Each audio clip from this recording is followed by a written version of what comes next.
Bitta 99% aloe vera gelidan 5 xil maska.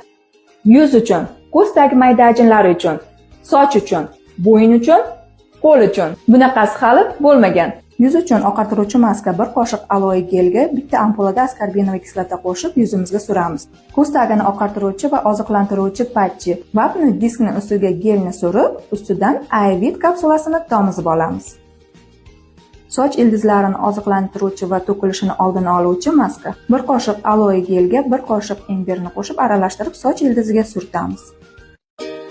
Bo'yinni yoshartiruvchi maska 1 qoshiq aloe gelga 1 qoshiq glitserinni qo'shib aralashtirib bo'ynimizga surib, strech plyonkasi bilan yopamiz.